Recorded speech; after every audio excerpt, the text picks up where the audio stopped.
à parler tous les jours, si possible. À se répéter même s'il le faut.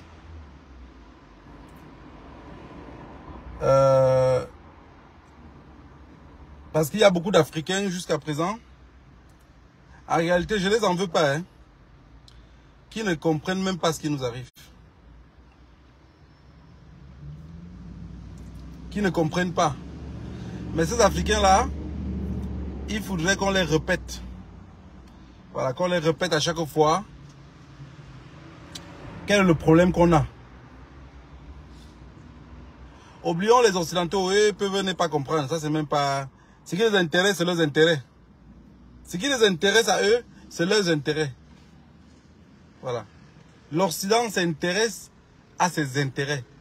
Est-ce que vous allez en vouloir à quelqu'un qui s'intéresse juste à ses intérêts? Non. Non, vous ne pouvez pas l'en vouloir. L'Occident se bat pour ses intérêts. C'est à nous de nous battre pour nos propres intérêts. Donc, si l'autre Neng, là, comment on l'appelle, deux pommes à genoux, là, Nicolas Sarkozy. Nicolas Sarkozy avait dit que l'Afrique n'est pas suffisamment entrée dans l'histoire. Les Africains se sont mis à râler. Mais est-ce que vous n'avez pas compris? Lui Sarkozy, ce panthère sans tâche, lui, n'est pas être entré dans l'histoire, c'est qu'on n'a jamais eu à faire vraiment de guerre. D'après lui. C'est-à-dire qu'on ne s'est jamais attaqué aux autres, quoi. Tuer les autres pour rien. Ça y est, même le génocide du Rwanda, là, pour lui, c'est rien. Les Rwandais qui étaient un même peuple, qui ont monté les autres contre les autres. Ça y est, depuis la nuit des temps, ils ont monté les Hutus contre les Tutsis. Mais les Tutsis avaient un roi. Ils sont venus pour traiter avec le roi. Comme le roi n'a pas accepté de continuer à traiter avec eux, a dit, je veux quelque chose pour mon peuple. Je veux traiter mon peuple comme je traitais avant. Ils sont rabattus maintenant vers les Hutus. Il a dit, Hutus, vous voyez, ils ont les narines comme les pigeons. Ils ont la face, vous voyez bien que c'est les peuls, ils viennent d'ailleurs. Ils viennent dans votre propre pays, vous commandez. Prendre vos femmes, tuer vos enfants, récupérer vos terres. Les Hutus ont gardé ça en esprit. Ils ont gardé en esprit. Parce que c'est la seule raison qui montre comment un homme prend la machette pour découper son propre voisin, alors que ce même voisin-là prépare la nourriture et le donne tous les jours. Même les animaux ne font pas ça. Mais par quoi? Par la manipulation des mêmes Occidentaux. Alors, moi je ne les en veux pas. Hein. Moi, tout ce que les Occidentaux font en Afrique, piller l'Afrique, prendre tout ce qui...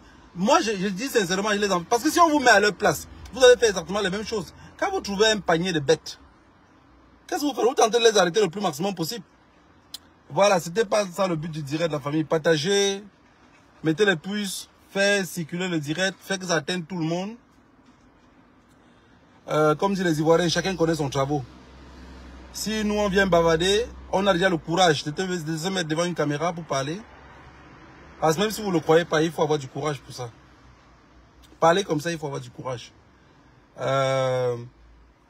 Il y a des énormes projets en Afrique.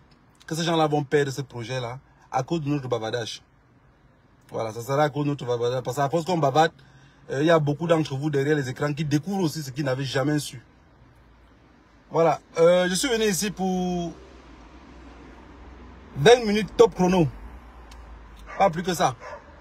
Donc faites tourner le direct, partagez pour que ça arrive chez les autres. Je dis que désormais, je ne viens plus seulement en direct le dimanche. Le dimanche, maintenant, ça serait plutôt l'antenne libre. Je laisse l'antenne libre à vous et je vous pose la question. Chacun répond ce qu'il peut répondre. On va comprendre aussi la voix de tout un chacun. Il faut que les Africains se lèvent et il ne faut plus qu'on reste endormi. Voilà, je suis venu aujourd'hui parler parce que les Occidentaux se plaignent beaucoup pour les coups d'État successifs en Afrique. Voilà, ils se plaignent des coups d'État successifs en Afrique. Et la nouvelle génération aussi, mendiante. Voilà, la nouvelle génération mendiante. Parce que la nouvelle génération consciente comprenne ce qui se passe et pourquoi. Mais la nouvelle génération mendiante, sur les plateaux de télévision, ne comprend pas pourquoi il y a les coups d'État. Pourquoi maintenant les coups d'État successifs se prennent. En fait, ce que vous allez comprendre, c'est que à l'époque, il n'y avait pas... Quand ils nous ont donné l'indépendance, après l'indépendance, au moment des indépendances, il n'y avait que les partis uniques. Voilà, il n'y avait que les partis uniques. Regardez bien que vous allez voir qu'à l'époque, il y avait beaucoup de coups d'État. Tous les pays où il y a plus de coups d'État, c'est les pays où il y avait que le parti unique. La France, maintenant, se sont rendus compte que, ok, à cause des partis uniques, les Africains commencent à trop revendiquer. Alors, ils ont fait le multipartisme. Mais ce petit multipartisme-là, c'est juste pour voiler la face aux autres. Ça veut dire, on vous donne un espoir qui n'existe pas pour que vous puissiez attendre quoi. Parce que qui peut rester dans un carrefour attendre sans espoir? Personne. Toute personne qui attend quelque chose dans la vie, c'est qu'il a l'espoir que ces choses-là vont aboutir. Alors ceux qui avaient espoir de vouloir aussi devenir président ou avoir leur part du gâteau, avaient espoir que 5 ans, 10 ans plus tard, l'autre groupe va partir et eux vont aussi s'installer. Mais l'attente a été trop longue. Ça veut dire, si vous regardez bien, les derniers 30, 25 ans en Afrique, il n'y a plus eu de coup d'État. Pratiquement pas. Donc, on va dire un coup d'État dans tel pays, 10 ans après, 15 ans après, on écoute encore un coup d'État là-bas. Et généralement, tout ce coup d'État là, ça échoue. Pourquoi ça échoue? Pourquoi? Parce que la population est derrière le nouveau, est derrière le président. La population est derrière le président qui est au pouvoir. Voilà pourquoi les coups d'État ne fonctionnaient pas. Mais les Africains sont restés encore à attendre. Ils ont attendu. Ils se sont rendus compte que le bluff de dire multipartisme, c'est juste du mensonge. Il n'y a jamais eu de multipartisme. Il n'y a jamais eu. Donc vous pouvez l'enlever dans vos têtes. Il n'y a jamais eu de multipartisme. En fait, comme le capitaine, le colonel malien a dit, c'était des dribbleurs. Donc ils se dribblaient en gardant le ballon pour eux-mêmes. Vous savez, tous ceux que la France supportait, c'était que des meilleurs jongleurs de balles. Ils jonglaient le ballon et ils gardaient le ballon pour eux-mêmes. Quelques moments, ça tentait de les échapper. Mais non, en réalité, ils avaient toujours le contrôle du ballon. Alors, aujourd'hui, la population africaine se rend compte que comment on appelle ça? Le multipartisme là, attendre que par les élections on pourrait changer quelque chose, c'est peine perdue. Si la jeunesse africaine attend que par les élections on peut changer quelque chose, la preuve est qu'il y a beaucoup de nos grands frères qui ont 50 ans, qui ont 60 ans, ils ont toujours eu espoir qu'un jour il y aurait un renversement de système et ils pourraient peut-être aussi en bénéficier. Et ils nous ont endormis avec des diplômes endormis debout. Des diplômes qu'on arrive même parfois en Europe, eux-mêmes ils ne reconnaissent pas. Alors que nos manuels scolaires sont fabriqués par eux. En réalité, quelqu'un qui quitte du Cameroun, qui vient dans un pays où on parle déjà français, n'avait pas besoin de traduire son diplôme ou faire l'équivalence ou quoi que ce soit. C'est les mêmes diplômes qu'ils nous ont donnés. Ils devaient juste le reconnaître. Non, ce diplôme-là, ils ne le reconnaissent pas. Comme leur maître de France CFA, ils ne reconnaissent rien. Mais ils ont endormi nos vieux, nos grands frères, dans l'espoir du multipartisme. Les gens sont battus des ailes. Au Cameroun, j'en vous dis pas, ouais, sachant que ça ne va aller nulle part. Pas. Mais on les laisse quand même. Mais toujours en gardant la... Non. En fait, quand vous regardez un peu la France, ils sont un peu comme les styles de vieux qui aimaient tellement sa chèvre. Quand il va au marché vendre la chèvre, il a déjà encaissé l'argent, mais il continue à tenir la corde. C'est ça la France. De cette façon, vous pouvez comprendre la France. Aujourd'hui, ça les échappe tellement le contrôle, ils n'arrivent pas à comprendre ce qui les arrive. Mais le manuel qu'ils avaient écrit à terre doit toujours continuer. Parce que ça ne doit pas perdre le fil de l'actualité. Prenons le cas du Niger aujourd'hui, qui est très chaud. Macron, ce jour-ci, est très fâché contre le service de renseignement. Très, très fâché. Très en colère contre eux. Comment le service de renseignement n'a pas pu venir?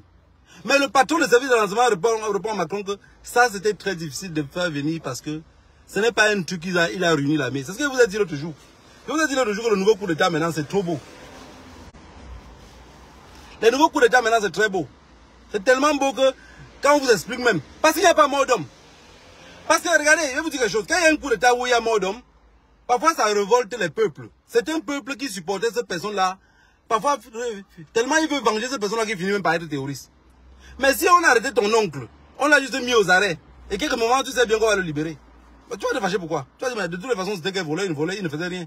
Et on l'espoir que les autres vont travailler mieux. Macron aujourd'hui est tellement énervé et en colère.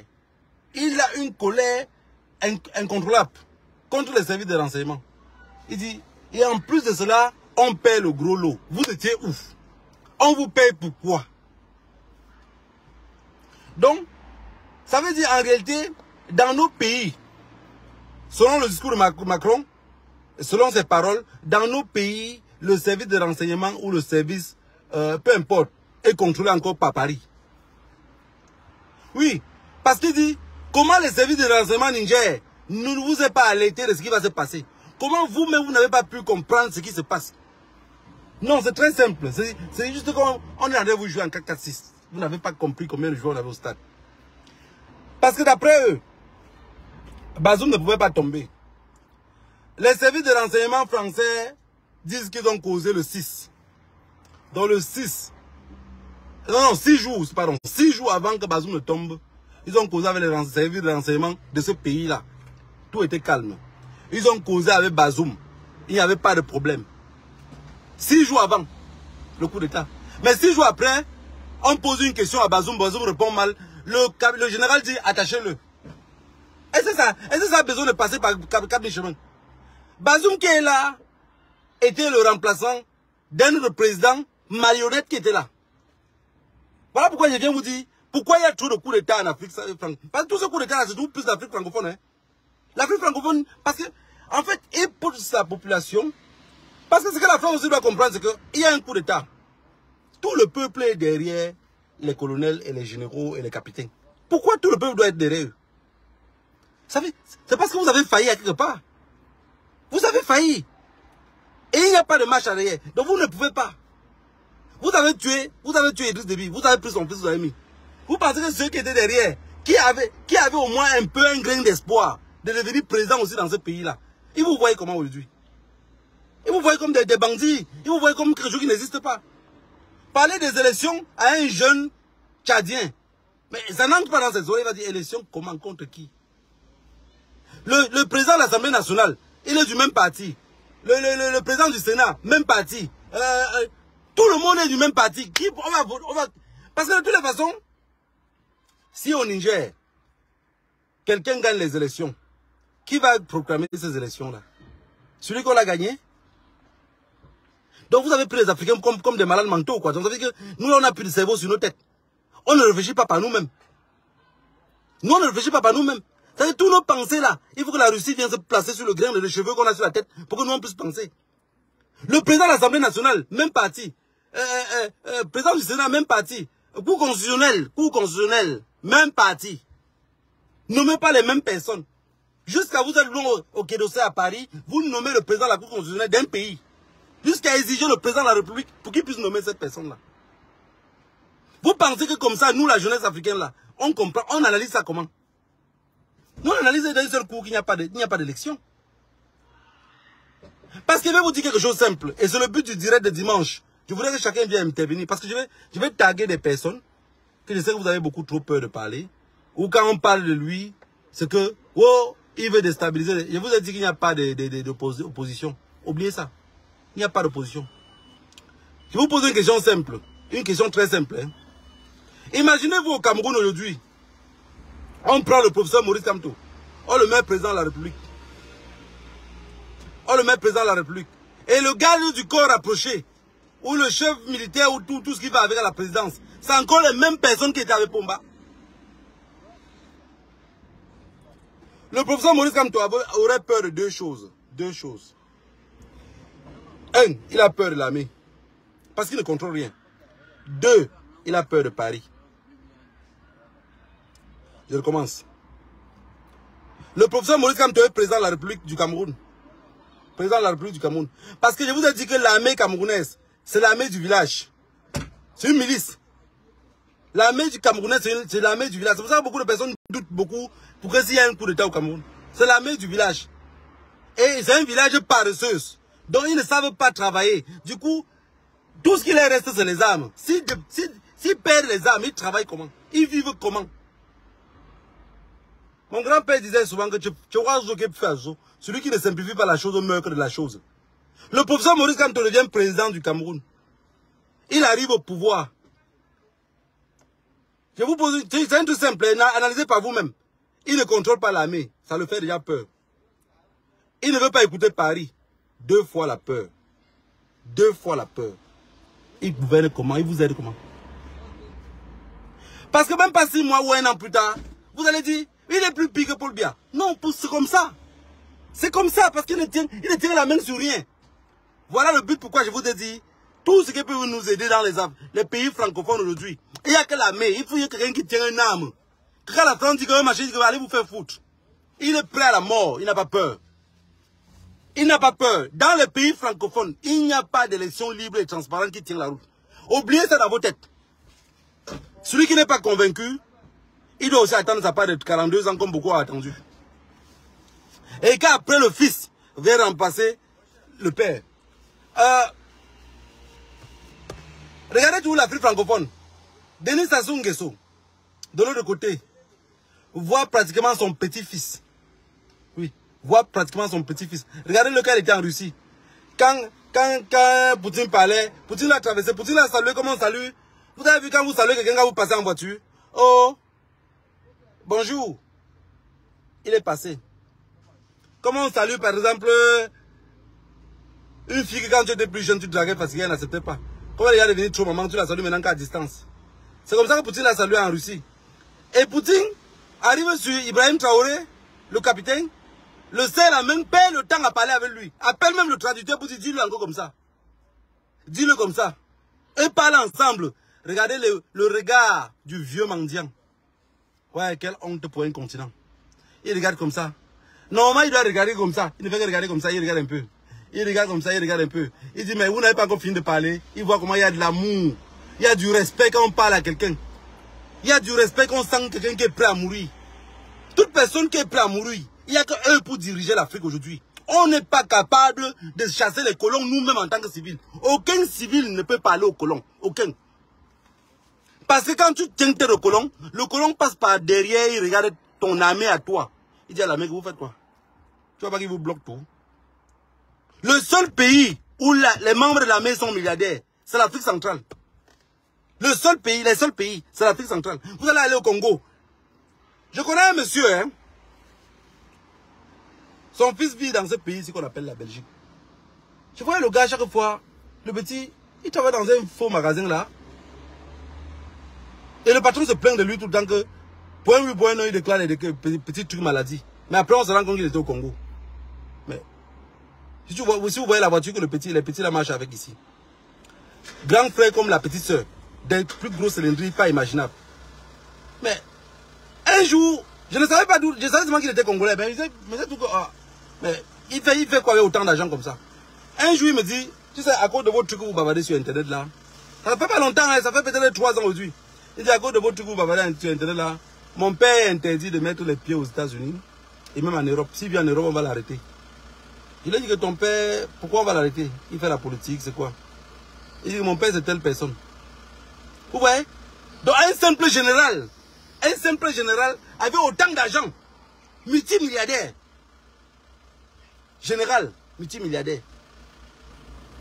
Et vous ne trouverez ça qu'en Afrique centrale. Je parle du Congo-Brazzaville. Congo-Brazzaville. Le fils de général, multimilliardaire. Allez au Cameroun, vous allez trouver les mêmes choses. Des généraux multimilliardaires. Pourquoi?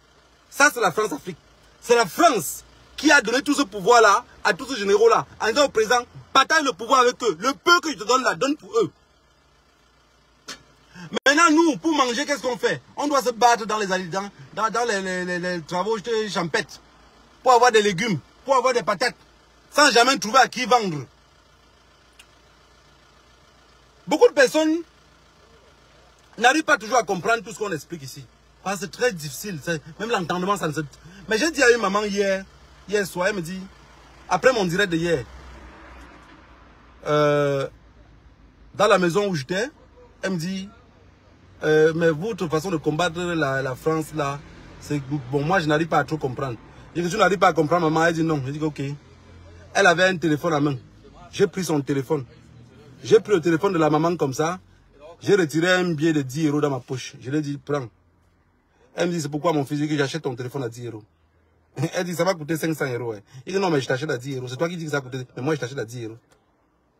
Elle a regardé sa fille comme ça là. Regardez aussi même sa petite fille. Parce qu'elle ne comprenait pas ce qu'elle a dit. J'ai dit, tu as compris maintenant le message ou tu n'as pas compris? Elle me dit, non, je n'ai pas toujours compris. J'ai dit que je paye ton téléphone à 10 €. Tu m'as vendu le téléphone à 10 €. Elle dit non, mon téléphone ça m'a coûté 500 €. Et mais ça c'est ce que toi tu dis. Voilà, c'est ça la France-Afrique, maman. Nous on cultive le café, c'est la France qui fixe le prix. Au début, à la cultivation du café, la France nous dit qu'il va nous payer peut-être le kilo à 10 €. Quand le café est déjà prêt, il dit que le marché n'est pas bon. Il te donne 2 € le kilo. Maman, tu es obligé de prendre. Elle dit comme ça, mon fils. Non, comment je vais cultiver quelque chose? Vous voyez? C'est ce que je vous dis.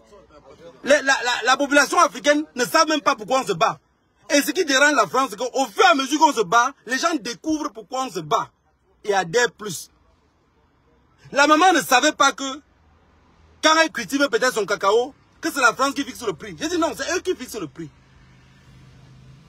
C'est eux qui fixent le prix de combien va te payer le cacao, combien va te payer le café. Et la population africaine ne comprend même pas pourquoi tous nos trucs sont... On a des matières premières, mais c'est moins cher. Venons sur l'uranium du Niger. C'est le même fonctionnement. Donc ça veut dire que la France peut retirer l'uranium, vendre à 1 million d'euros. Prenons un exemple simple. Hein. Il vend à 1 million d'euros. Il remet au gouvernement du Niger 50 000 euros. 50 000 euros, il remet au gouvernement du Niger. Les 50 000 euros, le gouvernement du Niger aussi, pour éviter les coups d'État dans leur pays, est obligé de distribuer ça un peu une partie à l'armée. Et le reste, le président prend encore, il revient garder à Paris. Pendant ce temps, le peuple meurt de faim. Alassane Draman Ouattara, aujourd'hui, tout le monde le sait. Ce n'est pas un tabou pour personne. Ce n'est pas moi qui viens inventer ici. Et le gendarme de l'Afrique, le nouveau général déclaré par le Quai d'Orsay à Paris, de tout contrôler, de tout surveiller, mais qui a failli à sa mission. Prêt à être vomi par la France. Mais le problème de Alassane Draman Ouattara, ce n'est pas le fait de se préparer pour aller attaquer le Niger. C'est que beaucoup d'Africains ne comprennent pas. Alassane Draman Ouattara a un gros problème. Le gros problème qu'il a, c'est qu'il n'a pas peur de tout ce qu'on raconte là. Il a peur de Soro Kibaferu Guillaume. Vous voyez Alassane Ouattara, tout ce qu'on parle, tout ce qu'on raconte, ce n'est pas son problème. Son problème, c'est que Guillaume se trouve ouf. Il est ouf. Chaque coup de qui se passe, d'après Alassane Draman Ouattara, il est devenu paranoïaque. C'est que Kibaferu Guillaume, il est où? Il se trouve où? Quand le Niger a dit l'autre jour, quand on va attaquer, quand la CEDEAO va attaquer le Niger, nous on a un seul pays, on cible, on frappe. Alassane Draman Ouattara, étant assis sur lit d'hôpital, il dit oui. Et ils vont frapper par où? C'est que c'est Guillaume qui est derrière. Vous savez, chacun de sa part, ce que vous attendez d'eux, ça n'existe pas. Même dans leurs pensées les plus fous, même dans un rêve, eux ne pensent pas à cela. C'est vous qui pensez à on va faire comment? Oh, non, ce n'est pas leur problème. Est-ce que quand je parle à mon fils va devenir... Parce qu'il faut d'abord savoir quelque chose. J'ai dit, de toutes les façons, toute personne qui est née à l'époque coloniale, je ne fais plus confiance. Et à jamais je ne le ferai confiance.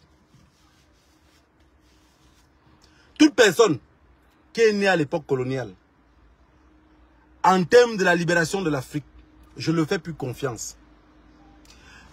Parce que, voyez-vous, ils ont vécu des atrocités que nous, la nouvelle génération, on ne l'a pas vécu. Et ils sont restés avec ça dans leur cerveau jusqu'aujourd'hui. C'est ces mêmes personnes, quand vous voyez, on dit peut-être que sortant marché, il freine ses enfants à la maison. C'est pas lui qui le fait. Il a été traumatisé. Et ce traumatisme-là, il a transmis ça de génération en génération. Et couper le pont du traumatisme, c'est quelque chose d'extrêmement compliqué. Voilà. Donc, le but de mon direct aujourd'hui était de vous expliquer pourquoi il y a les coups d'État en Afrique. Et que les coups d'État qui se passent en Afrique francophone, c'était à cause du multipartisme. Parce qu'ils avaient mis parti unique. À cause de parti unique, les gens n'avaient pas espoir. Les gens n'avaient pas espoir. Alors les mêmes bandits à col blanc, ils sont restés à l'Élysée. Ils ont dit, ok, trouvons moyen de donner l'espoir encore à ce mendiant-là, à ce bête-là, parce que pour eux, on n'est pas des humains. Donc il fallait nous donner espoir. Comme ils nous ont donné espoir avec Jésus-Christ. Comme ils nous ont donné espoir avec le paradis. Ils ont dit non, donnons leur espoir. Ils aiment bien les espoirs. Le peuple noir, c'est un peuple d'espoir. Ils aiment bien les espoirs. Donnons l'espoir. Et ils ont trouvé pour nous l'espoir, le multipartisme. Le multipartisme est le truc qui nous a endormis le plus. Et on est arrivé au multipartisme. Alors, ils ont dribblé le ballon. Ils nous ont dribblé en gardant le ballon pour eux-mêmes. Donc ils se dribblent seuls, mais ils gardent le ballon pour eux-mêmes. Personne ne peut les traverser et personne ne peut jamais prendre le ballon. C'est ça le multipartisme. C'était une façon de dribbler. Jongler le ballon en gardant pour soi-même, comme Alassane Ouattara. Et ce multipartisme-là, on est encore resté longtemps dedans.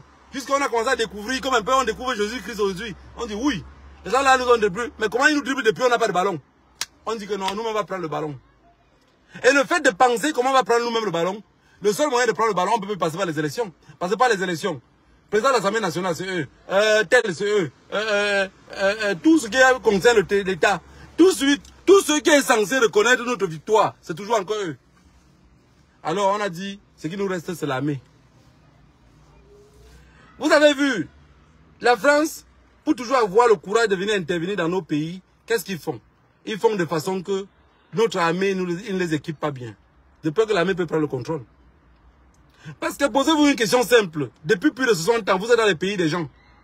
Ils n'ont pas, vous dites qu'ils sont indépendants. Mais leur armée est mal équipée. Alors que vous êtes là depuis. Les armes des dernières générations, vous ne les donnez jamais. C'est quand les armes vous récupérez, ou les armes que vous avez fabriquées en programmant un génocide dans un pays, quand ça ne fonctionne pas. C'est ça que vous reprenez pour donner à notre armée. On a compris comment ça fonctionne. Voilà, la famille. J'ai dit, votre téléphone, c'est votre arme la plus puissante. Votre téléphone, vos smartphones que vous avez, c'est l'arme la plus puissante. Et les nouveaux coups d'État, même les services de renseignement dans nos pays ne seront plus jamais au courant. Ils vont perdre totalement le contrôle. Ce qui s'est passé au Niger et que la France n'arrive pas à comprendre comment ça les a échappés. Dorénavant, monsieur les Français, préparez-vous que ça va vous échapper. Dorénavant, on va vous montrer que vos services de renseignement en réalité savent seulement tuer, ils ne savent rien faire.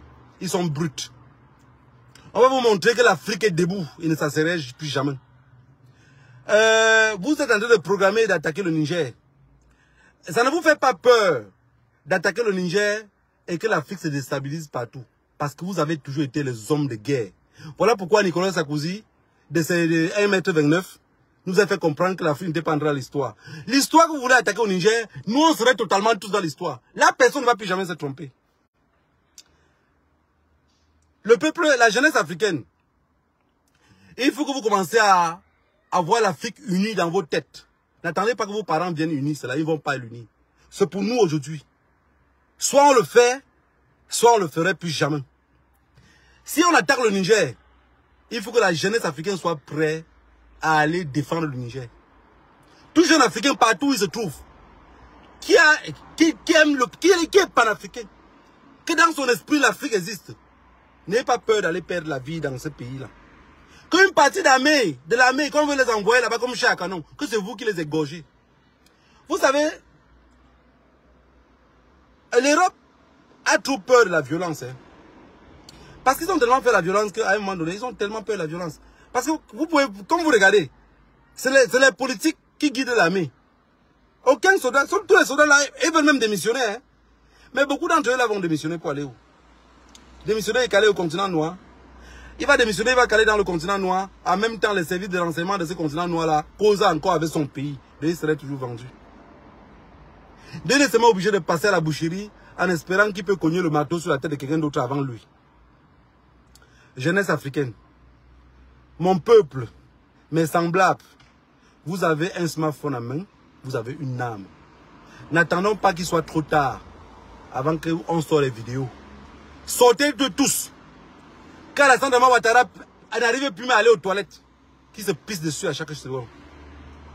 Mais n'oubliez pas, la CEDEAO, aujourd'hui, c'est un torchon qu'on doit brûler. Parce que la CEDEAO, l'Union africaine, ça ne nous sert à rien. L'Union africaine, le président de l'Union africaine a validé l'autre jour son approbation pour que la CEDEAO attaque. Bon, allez bien voir qui est le patron de l'Union africaine. Qui est le président de l'Union africaine aujourd'hui? C'est un fils tchadien. Qui dit Tchad dit la France. Qui dit l'Union africaine dit pression française. Il faut que la France le mette bien profond dans leur crâne. Que tout ce qui va arriver en Afrique, peu importe, même par erreur que les terroristes attaquent, non, c'est seulement que c'est vous qui attaquez. Comment faire pour enlever ça dans la tête des Africains? C'est extrêmement difficile. Parce que vous l'avez toujours fait. J'ai toujours pour habitude parfois de parler trop du Rwanda, qui me passe dans les esprits. Parce que le génocide rwandais a été quelque chose d'extrêmement brut. À l'époque, quand j'étais plus petit, où il y a de cela 5 ans en arrière, moi je pensais que les Rwandais, Tutsi étaient une tribu à part, Hutu était une tribu à part, et que Hutu parlait Hutu. Tutsi parlait Tutsi. Mais je n'ai pas su que eux tous parlaient le Kinyarwanda. Qu'eux tous parlaient la même langue. Et eux tous pratiquaient la même religion. Allaient dans les mêmes églises. Cultivaient de la même façon. Mais en réalité, le nom Tutsi est né un peu comme par exemple, comme on dit en Côte d'Ivoire, Djoula. Djoula, ce n'est pas le nom d'une tribu. En réalité, les Djoula, c'est quoi? C'est les xénophobes. C'est le peuple, un peu comme les peuples nordistes du Nord. Mais, un Djoula, en réalité, c'est un commerçant, c'est un riche. C'est quelqu'un qui a de l'argent. C'est exactement la même chose au Rwanda, comme Tutsi, c'est quelqu'un qui avait les moyens. Donc, quand on appelait quelqu'un Tutsi, ça veut dire qu'il a des moyens. Mais l'Occident, pour s'intégrer, qu'est-ce qu'ils ont fait? Ils ont dit que non, toi qui as la grosse tête là, tu penses mieux que celui qui a la petite tête. Un peu comme j'ai écouté des Camerounais dire que le nordiste du Cameroun saoule rapidement parce qu'il a un petit cerveau. Donc quand il boit un peu, ça le monte au crâne. J'ai écouté les Camerounais tenir des propos comme ça. Hein. Et s'ils ont tenu des propos comme ça là, c'est venant d'où? C'est venant du mendiant en chef. Puisque la preuve en est que même si le mendiant en chef reste à quelque part, ça va, vas-y, j'arrive, vas-y. Désolé la famille. Voilà. S'il y a des propos comme ça au Cameroun, le mendiant en chef, est-ce qu'il pourrait parler le contraire? Il ne pourrait rien dire, ça l'arrange. Ça l'arrange. Donc, la réalité, nos réalités à nous, c'est que nous, nouvelle génération, on doit faire nos problèmes maintenant, sans même perdre du temps. Avec ce vieux coulant là, ce jeune, ce papa là. Parce qu'il ne faut pas les en vouloir, je ne fais que vous le répéter. Hein. Ne les insultez pas, ne les en voulez pas, parce qu'ils ont été traumatisés. Imaginez-vous quelqu'un qui sort, un Rwandais qui dit qu'il est allé au champ pour chercher les patates douces. Il est parti chercher de la banane et des patates douces. Le jour du Rwanda, le premier jour du génocide. À son retour, étant vers les champs à loin en haut, il regarde comment on a découpé les gens en désordre. Et ceux qui découpent les gens en désordre, ce sont ses grands frères du quartier. Ces grands frères qui ont l'habitude de jouer avec eux, qui est censé être comme leur protecteur. Et ces gens-là ont l'habitude de jouer sur les mêmes choses. Même Paul Kagame aujourd'hui au Rwanda joue sur la même fibre. L'ancien président qu'on avait battu son avion, Abiyaimana, qui était autour, Abiyaimana de son côté jouait sur la même fibre. Quand il sentait que la rébellion est en train de vouloir, parce que les Tutsis venaient attaquer un peu, après ils rentraient encore en Ouganda ou au Burundi. Mais non, Abiyaimana, qu'est-ce qu'il faisait? Ouais, défendez-vous de pays. Vous voyez, ces Tutsis-là sont en train de venir faire comme ça là. Ils sont en train de venir vouloir vous chasser du pays. Ils veulent vous tuer. Et les colons qui étaient censés être les qui? Les mêmes marionnettes. Les mêmes battent en guerre. Les Français. Ils disaient quoi? Si vous ne défendez pas votre pays, on va vous chasser d'ici et vous n'aurez aucune terre. Vous n'avez que cette terre-ci. Et ici, c'est chez vous. Eux, ils sont venus d'ailleurs. Eux, ils sont venus du Kenya. Voilà ce que les Français disaient. C'est pas moi qui le dis, hein. C'est des archives. Et aujourd'hui, quand les gens ont commencé à prendre les machettes pour tuer les autres, la radio Microline a servi d'information. Tout le monde avait un poste radio. Chacun devait découper le Tutsi qui avait été le plus proche de lui. Parce qu'en fait, on a dit, il faut les déraciner jusqu'à ce qu'ils n'apparaissent plus jamais. Vous pensez que ça a changé au Cameroun? Qui est là pour voir? C'est la France. Mais aujourd'hui, même le Cameroun, ça a échappé le contrôle de la France. La France n'est pas capable d'arrêter quoi que ce soit. Même s'il y avait un génocide demain au Cameroun, la France ne pourrait rien arrêter. Ça dépasse son entendement. Il a tellement volé comme le rat jusqu'à garder les os dans ses joues. Il est incapable de parler parce que parler, la voix ne va plus sortir. Peuple africain, nous, la nouvelle génération 80, on est encore très jeunes aujourd'hui. Si on n'arrive pas à libérer l'Afrique, mais ce que je sais, c'est qu'on va mourir, on va revenir après, on va tout libérer. La partie ou la mort, nous vaincrons. Dimanche, je viens avec un direct dans lequel je voudrais un peu laisser l'antenne. Je veux plus que les dimanches, c'est moi qui parle. Je laisse l'antenne pour que chacun d'entre nous, on puisse s'exprimer aussi. Parce que c'est à force de s'exprimer. Et je vous ai dit, dans chaque direct que vous arrivez, tirez une balle de Kalachnikov. Écrivez ce qui est dans vos cœurs. Énervez-vous si vous voulez. Insultez même s'il le faut. Et partagez toujours. Toujours le courage de partager. C'est à force de partager que Macron, quand il se lève parfois, vous l'avez tagué. N'ayez pas peur de le taguer. Taguez-le.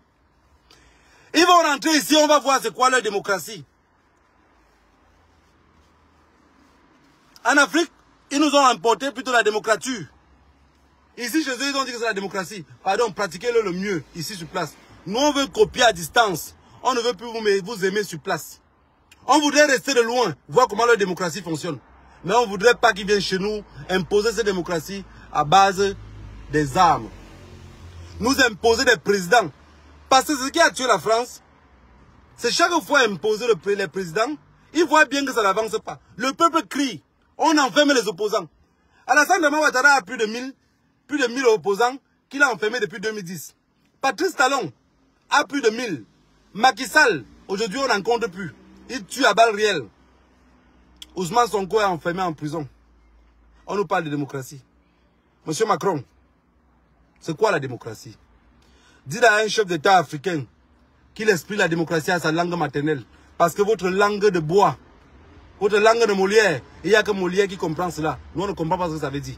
Que le Dieu de nos ancêtres vous épargne tous. Rendez-vous même demain. Mais je serai tout le temps maintenant sur Internet.